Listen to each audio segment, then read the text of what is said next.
So, Priya, I think mostly our team already covered most of the topics, but the way which like a course was structured and also the way you are actually cover the topics, and also it's very cool and composing.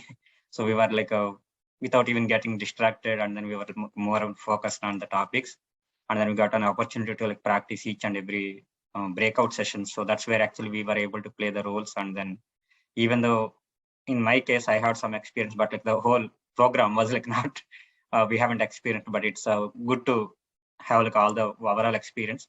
I hope like we will be able to.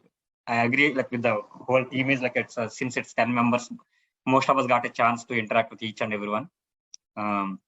Hope we will be able to successfully complete and then keep in touch with the program. Definitely, yeah.